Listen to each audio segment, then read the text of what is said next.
It's a fabulous goal. England's lead. Okay, the one and only Gigak. Give this. If you don't know Gigak for real, if you're into anime, give him a shot. Is really that much of a sweetheart. Okay. Gigak released a summer 2026 in anime in a nutshell. So what does it mean? It means mega good time, fucking good time. So I'm really curious to see, to check out what opinion he has about like the new, what's new and what got out. So let's check it out. Wiped out Argentina. It's an arrow to the hearts of England.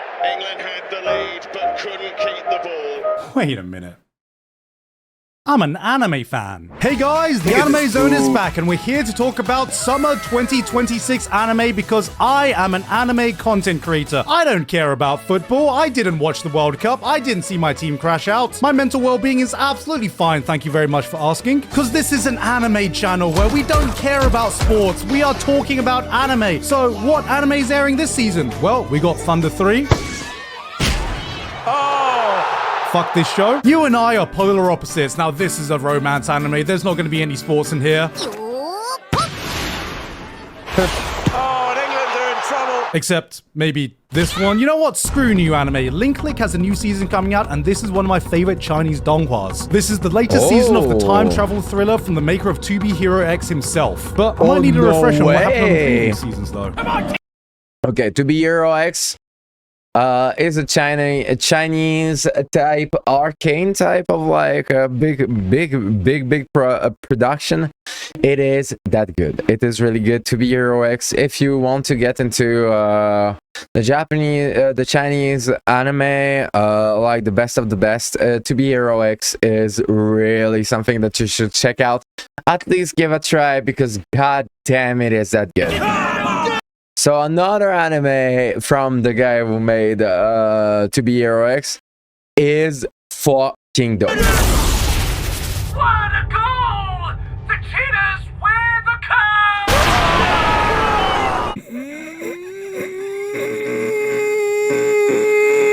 You know what? Screw new anime, screw this. I'll watch my own anime. Ha! How about that? I know this story. I wrote this story. I'll find comfort in myself.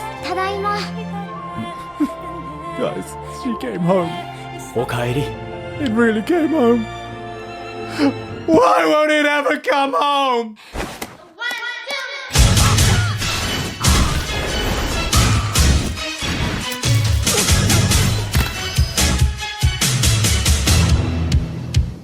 But hold on a second, guys. It's critter time because this video is sponsored by Clash of Critters. Calling all Gachagooners, our Lord and Savior has arrived. Clash of Critters is a mobile game of more, let's say, sophisticated persuasion to what you'll usually hear me talk about. One in which you collect over 100 critters, raise them, evolve them, discover their true potential, and ultimately have them clash. See? Just like the name. But Gant, I hear you ask, that doesn't sound like a game you'd usually play. Why would I take time away from my waifu to collect cute animals instead? Well, here's the thing, buddy.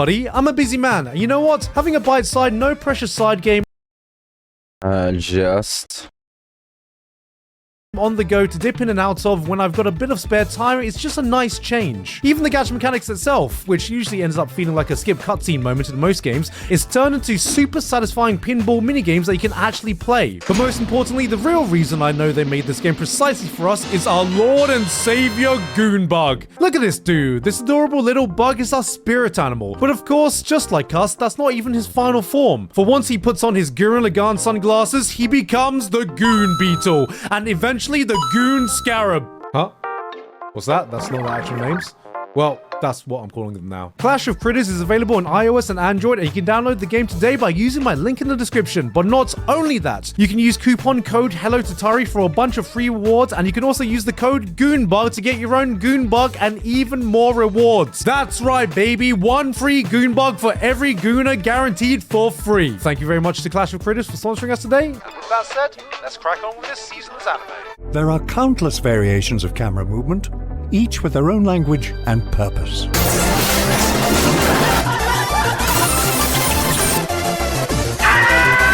Most camera movements are highly precise. controlled.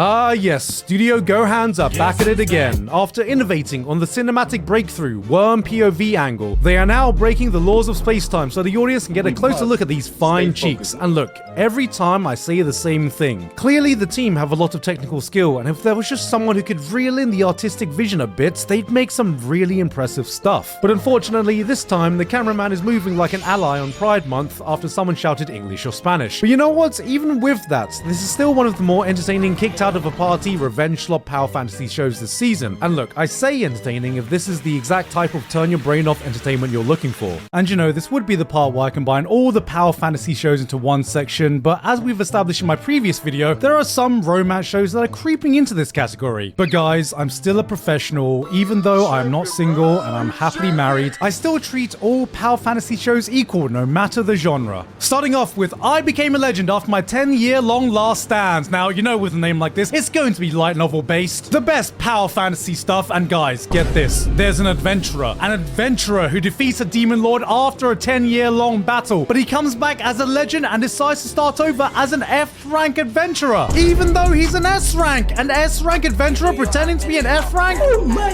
god!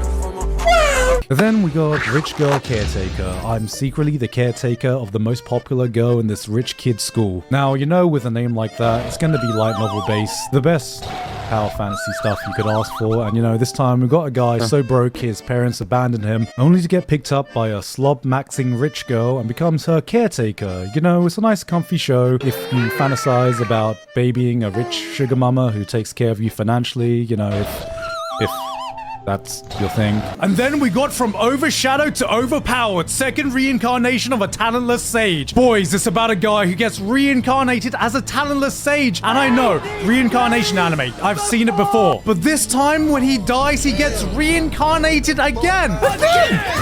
And gets even more overpowered. I've never seen anything like this before. Oh boy, I was wrong about her. I mean, there's a guy who meets his childhood friend again, who I think was a tomboy, and he thought that friend was a guy friend. And you know, that's funny, because she's not. She's not a guy.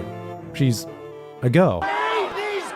There's a new kingdom building anime with the Frontier Lord begins with 0 subjects, and guys, you know how much I love kingdom building anime even within this subgenre, except this time the main character is a seasoned Ankh as well, and who could forget the villager of level 999. I mean guys, we have a villager who is level 999. How did a villager get max level? I'll have a Isekai. How original. and with extra Flop. Daring today, aren't we? And then we got another high school rom-com with a main character who's a NEET and also a gamer until a feisty pink-haired girl finds him and reveals that he was previously a demon lord in a fantasy world that got isekai'd? And then we got another high school rom-com with a main character who's a NEET and also a gamer until a feisty pink-haired girl finds him and reveals that he was previously a demon lord in a fantasy world that got isekai'd. And the girl was the hero that was sent to slay him. And guys, what can we say about this? It's the classic reverse isekai plotline that we all know and love. We got another romance anime featuring a blind love interest. I was on the fence about this one, but it's doing a good job at not ham-fisting her disability into your face for sympathy points. I can't see, and a lot of people think that a blind person can't play football. Enzo Fernandez not happy. Charging in. なんか楽しそうじゃん。 But it still has that light novel, flowery, melancholic air to it. That's actually cool, and I think that, like, for representation's sake, it's really like good anime. Like, if they did it, like, I believe that the Gigak judgment and that they were careful about the subject. And I'm actually hoping it stays this way this time and doesn't lead into full-on depressing melodrama. 私の望みは死んでからもなお。 I mean, I'm sure she means that metaphorically. The romance train isn't over yet though, because we got a show about a kaiju girl, reminding you that you miss every shot you don't take.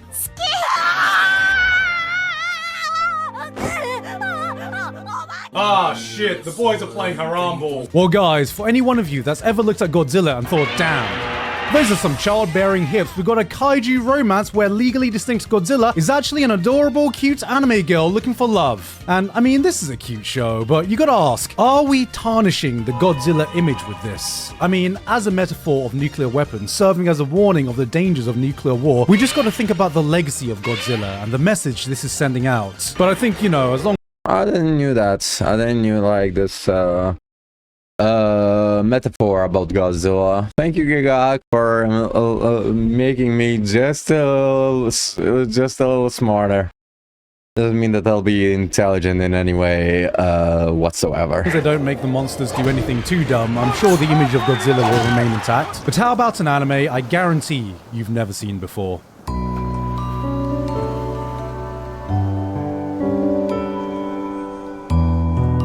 Watch anime for long enough, and eventually you'll get used to the settings, the tropes, the types of stories you expect to see, but sometimes a show does come along so wildly different from everything you are used to, reminding us that storytelling isn't bound by any borders, that inspiration can come from all cultures, and good storytelling is something that can connect us all. Jardigar is the latest historical epic from Science Saru, an anime that starts off in the Middle East, detailing the Mongolian expansion of Central Asia, as one lone slave girl climbs the ranks of the young empire using her wisdom garnered from her love of history and science. It's part Apothecary Diaries, a sprinkling of Orb, and the rest is almost completely unknown territory for the world of anime. And don't be fooled by its storybook aesthetic, because it does not shy away from depicting some heavy scenes, because as we all know, the Mongolians were historically known for being a pretty chill empire. But this also shows a different side from the image we are used to, an empire that is accepting of different cultures and religions, that thirst for knowledge they didn't know before. I know there's a few people that might not be interested in a setting of this kind, and well, first off, we have anime legend Naoko Yamada serving as chief director for this one, whose resume by itself says more than I ever could, and secondly,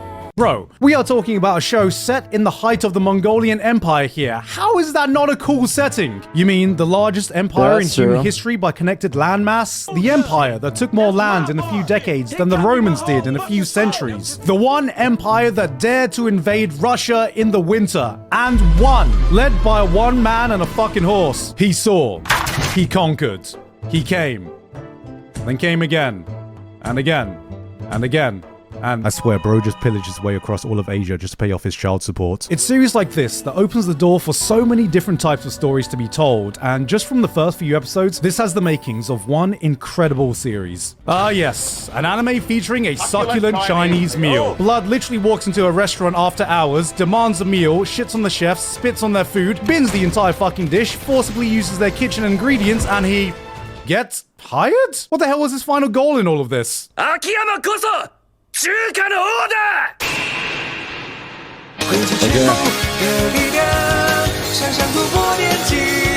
This is like Hell's Kitchen if Gordon Ramsay did a line of coke before filming, but it's so fucking extra I can't stop watching. Like, this entire show is the main character coming in, shitting on his co-workers and being like, nah, buddy, that's not how you make fried rice, you're missing the secret ingredient. And what's the secret ingredient? Huh. You know, I was a bit confused when I heard a 10-year-old manga that got cancelled after 19 chapters due to lack of popularity would suddenly get picked up for an anime. Like, are we really just running out of source material to adapt? Or, you know, does someone up top think that a show like this has potential that was never reached? Are they going to do anything to add to the plot to attract new audiences in this current age of adaptations going above and beyond the source material and adding their own artistic interpretations? Is there going to be any significant upgrades to the framing, the choreography used, the cinematography of this anime? So far, the beginning is pretty much your bog standard shonen action setup, but I guess only time will tell what the higher ups see in this one. Double cheeked up on a Thursday afternoon.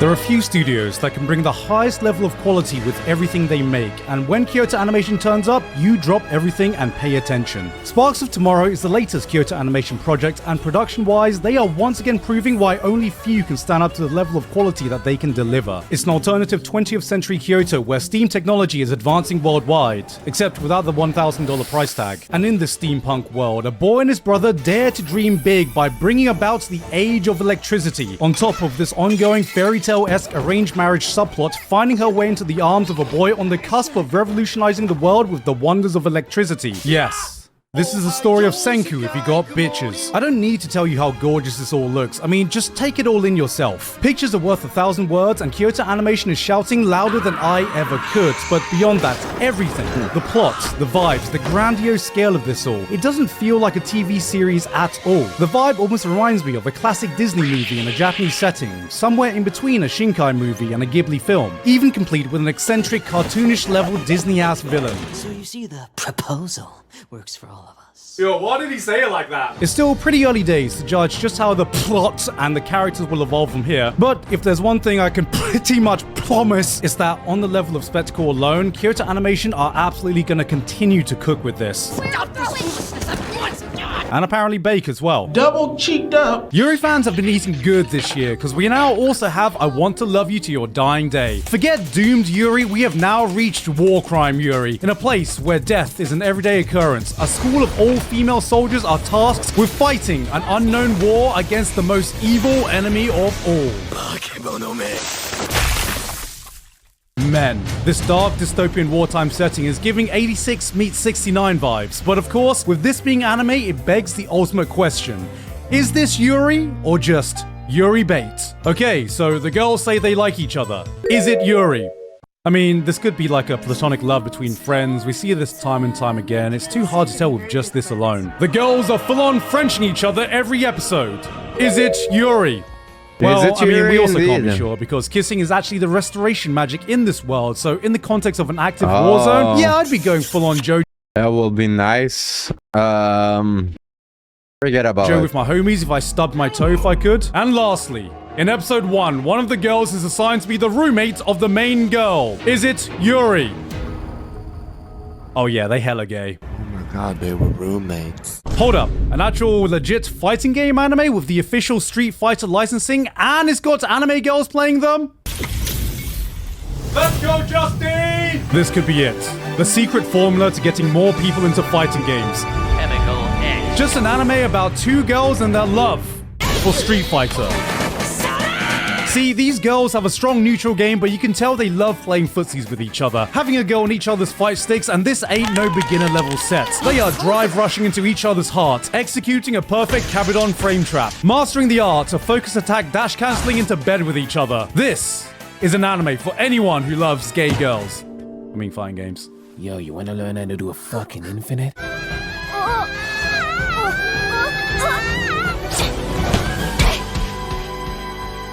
Let's go, Justin! We've got an anime with even more Disney vibes, because Kinema Citrus are dropping an anime original story that is the sequel to the Little Mermaid fairy tale, where this time the mermaid princess becomes human and struggles to find her footing in a remote Japanese island. It's a classic fish out of water tale. Did you catch that? I always love anime original projects because not only is it a chance to explore new stories, but the studio is able to go out of their comfort zone sometimes, and they've clearly done it here. We've got a retros 90s aesthetic and an overall classic feel to the entire thing. Clearly a lot of love and passion has been put into this one. But if that's not your thing and all you want to do is see more Apothecary Diaries, Mum, well, we've been graced with another promising palace anime with a villainess and body swapping twist. And honestly, I'm just really happy I have another show to recommend to my mum to watch, who is so desperate now. I swear her feed has been invaded by all these shitty AI-generated soap operas that has somehow entered every Asian mum's algorithm. Okay, this video is already long enough as it is, and I forgot to mention the sequels, so we're just gonna speed through them today. We got more Grand Blue, You and I Polar Opposites, Elusive Samurai, Bleach 1000 Year Blood War arc is entering its 4th season, and I swear it's actually taken 1,000 years to complete this arc. Cleavitus is back with more peak old school dark fantasy vibes, and what could be more dark fantasy than, of course, a high school arc? Actually, it's in university, but who's asking really? There's a new Bang Dream, and I was actually lucky enough to get the rights to watch this on stream for the first time, and having seen it, I highly recommend it if you're looking for a nice, conflict-free, low-stress show featuring cute anime girls. I'm gonna fucking crash out. What the fuck was that episode? How dare you do this to me? No!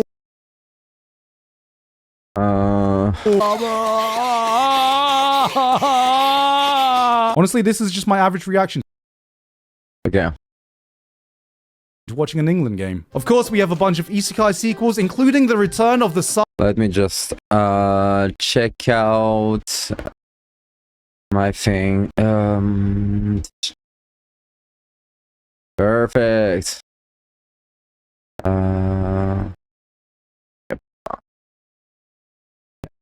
Saga of Tanya the Evil. It's been 9 whole years since season 1 came out, which means that pretty much completes all the high-profile isekai anime that came out back then that never got a second season. There's absolutely none left. I can't think of any more that we're waiting for. Yes! Yes! Yes! Yes! Yes! Yes! She's finally back, guys. It's time for another season of peak polygamy. Wait a minute. Now, for one of the most highly anticipated new anime out there, there's a new Ghost in the Shell series. But with this being one of the most legendary franchises in all of anime, what naming convention could they possibly use so audiences don't get confused by... Well, I am like quite fucking disappointed. I haven't checked out, but I'm disappointed by the character design of the new Ghost in the Shell.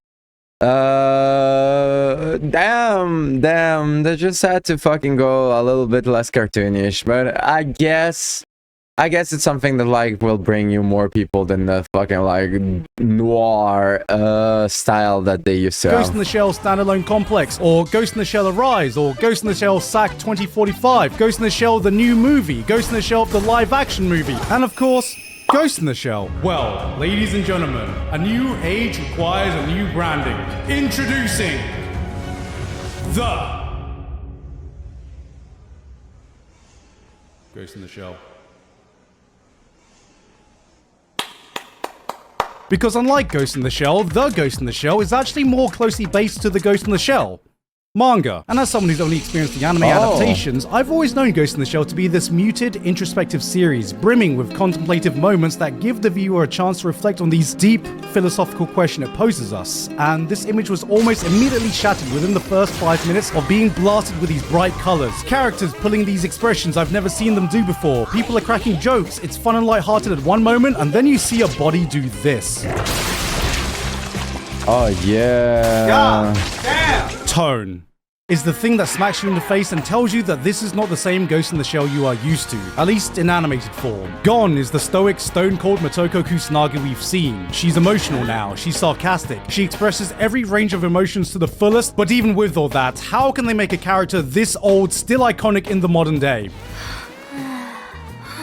Yuri. Gay grandma's in it. Yeah. Yes, because this time she's also horny as fuck. Grandma still got it. This is a goon that dates back all the way to 1989. This is what we call a legacy wank. And Sai and Saru have put their fingerprints all over this, delivering an aesthetic that looks retro but feels modern. The vibrant colors don't take away from the gritty feel of a cyberpunk society. The jazz-inspired soundtrack is already in the running for one of my favorite OSTs of the year. It is not a series that is banking off nostalgia. It is one that is creating it. And the only thing that can possibly take me out of this is knowing that the story is set in 2029 and somehow these people can afford the RAM prices to run all these fancy cybernetics. In terms of new studios, I think few can match the excitement that Cypic currently bring to every project they work on. Apocalypse Hotel, Uma Musume, The Summer Hikaru Died, everything they made last year made it into my top 10 shows of 2025, and they are also the studio that have been given the reins to adapt Kagura Bachi, which is the mega IP I'm betting is going to turn them into a household name. Cypic have got so much movement right now, they're about to terrorize a One Punch Man fan, and this season they are coming out with The World is Dancing, and man, do they continue to cook.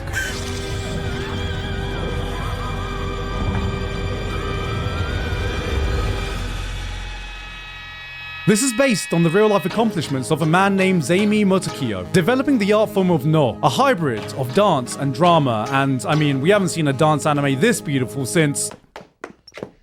So, you know, Cypic has still got some work to catch up to that. Draw this, then die. We all know I'm a sucker for stories about the power of stories, and honestly, this one hits so close to home. A girl whose life has been moved and affected by the manga she adores tries to start her own manga club herself. I'm not afraid.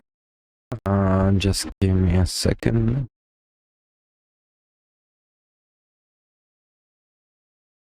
To admit that this one got me emotional. I know this is a bit more niche, but if you're creative or just have been utterly inspired by a piece of fiction, really highly recommend you check out this one. Smoking Behind the Supermarket with you. I'm not going to talk about this one too much, since I've made not one, but now 2 videos talking about it. But to any ex-smokers out there, avoid this show at all costs, because the cigarette industry has finally tapped into the power of anime girls using your product. Thankfully, Gen Z is still safe until Netflix decides to greenlight the live-action American remake, Vaping Behind the Gas Station with Unk. You know, I remember this one quote that completely turned my life around. The quote goes something like, do crackheads... No. Does a crackhead say, I can't get high today because I'm broke? No. They do. They make it happen. So the next time you're feeling unmotivated, just remember the crackhead. If the crackhead has this much perseverance to get high, why can't you? Moral of the story: do crack.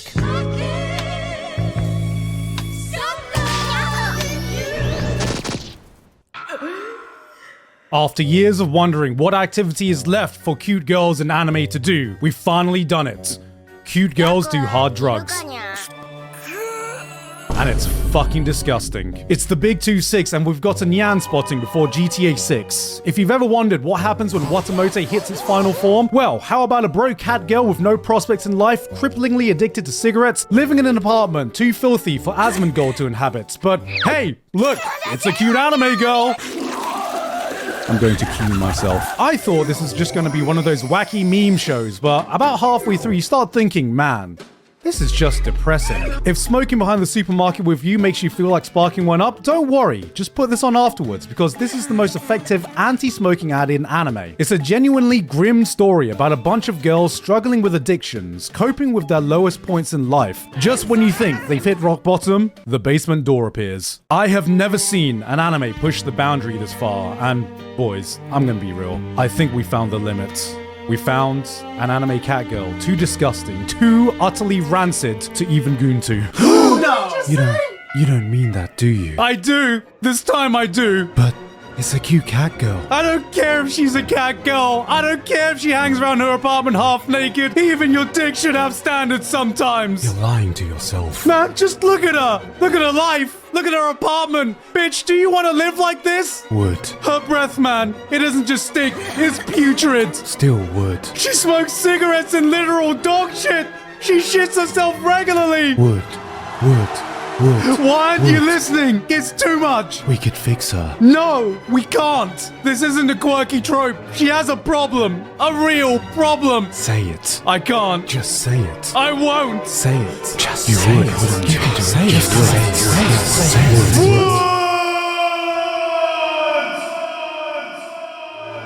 No!